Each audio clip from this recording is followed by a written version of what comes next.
Hello, friends and colorists. Welcome to the official Fantastic Familiars Volume 2 flip through.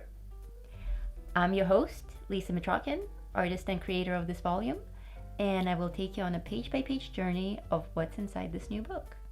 While the characters in the first volume of Fantastic Familiars were based on real-life house pets with added magical powers, Volume 2 is all about wild beasts. And since I don't know anyone with actual pets, stags, tigers, and elephants, all of the new creatures had to come from my imagination. I'm very passionate about nature and animals, so these books are quite special for me. I like to be able to show you how magical all animals really are through my drawing. So let's meet some fantastic creatures. True to my style, the book starts with the inside cover that's the exact copy of the actual cover, but is done only in line. This way you can color your own cover if you wish to. The back of each page has a light gray emblem specific to the book. In this case, my volume symbol is the Moonlight deer from the cover and the FF2 symbols. Not to worry though, these stamps on the back of the pages are so light gray that they're not seen through the paper and don't affect the line art in any way. Next, we have the dedication page. This book is dedicated to Flossie, a very sweet and loving dog who passed away recently. You are loved and remembered, Flossie. You are an awesome dog. A new addition to my books is a thank you page to my current patrons of the Featherwolves, the Painted Pups, and the Cathedral Cats tiers. Thank you so much, you guys, for your support, your feedback, participation, and all the love and care that you show me. It means a lot to me. If you also wish to be personally thanked in an upcoming book, come check out my Patreon club here and join the pack. And now we get into the actual coloring pages, which is what you guys really want to see. The stamp on the opposite side of each coloring page shows the name of that page. The first 5 pages of this book are based on the imaginary beasts that reign over each of my Patreon tiers. The first one is the Dragon Fox. The Dragon Fox has been a character of mine for many years and is actually inspired by one of my dogs.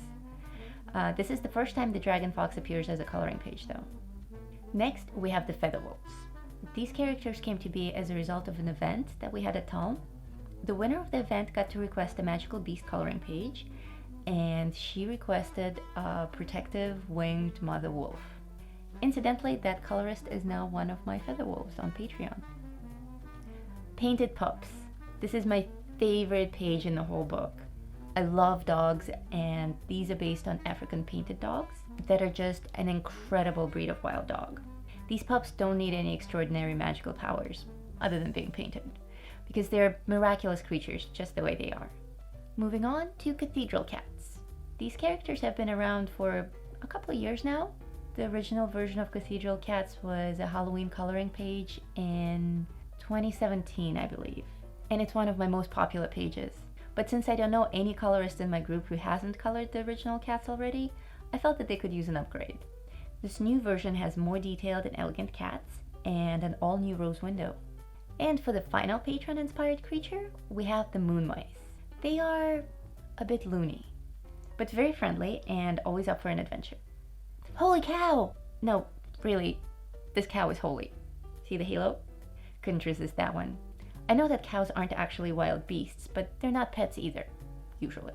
So, Holy Bessie gets to stay in this volume. Something Fishy is going to be a fun page for you guys to roam. There's so many characters and details in here. I won't spoil the fun. I'll let you discover all the fishes and the sea creatures on your own coloring time. Next up, Teamwork Tower. I really love watching tiny creatures. I live on a wild piece of land that's teeming with hundreds of species of animals, many of whom are endangered, and I take every chance that I get to study and photograph them. These are some of the actual neighbors that we have.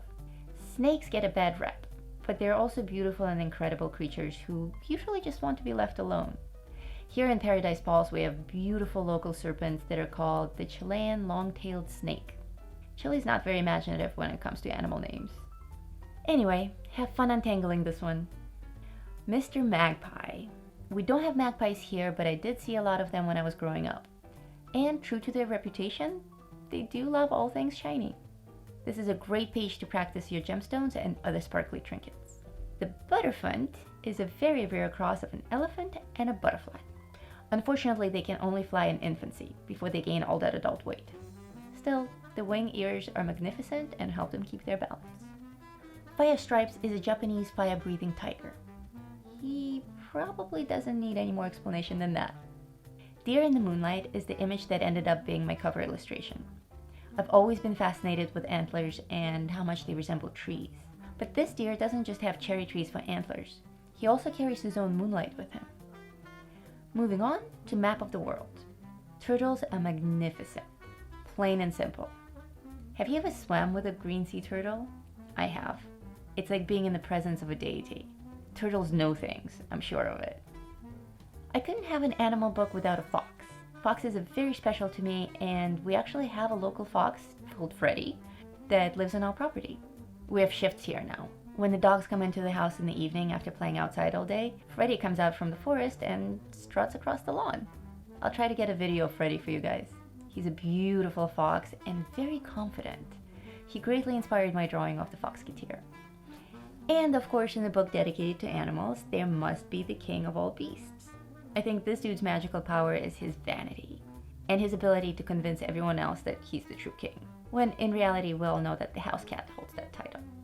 Mothmind is based on my observation of the millions and billions and trillions of moths that appear every evening around our house. Unlike the other animals that I observe, moths don't seem to have individual personalities or decision-making abilities. But group decisions are being made and behavioral patterns do change, as if there's one collective moth mind that they all belong to. Half-breed is exactly what he sounds like.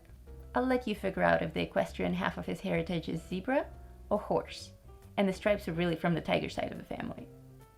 And last but not least, this joyful character just can't get enough of his music. What do you think he's listening to? Did he compose it?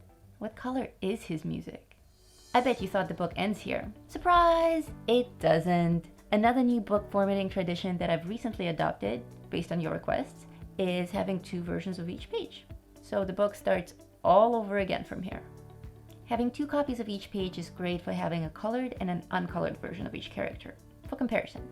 It's also very helpful to many colorists to just know that there is a second chance to each page. It puts their mind at ease and they're not so worried about making mistakes or experimenting. And of course, having a second version of each page is great for those who like to try different media and different coloring styles. For example, you can keep one personal coloring and use another one for a coloring group event that has its own guidelines. And there you have it, Fantastic Familiars Volume 2, at long last. I thank you guys for being patient and waiting for this one. I know it's been a while since the first volume. This book is available on Amazon, and I will put that link in the video description for you guys as well. Like all of my adult coloring books, this one comes in a paperback format, 8.5 by 11 inches, white paper. I love seeing all you guys' work, so please do post your colorings in my Facebook group, Tom. Thank you so much for watching. Please like, subscribe, share with your friends and all that jazz, and happy coloring. I'm Lisa Mitrakin, and I'll see you in the next video. Bye!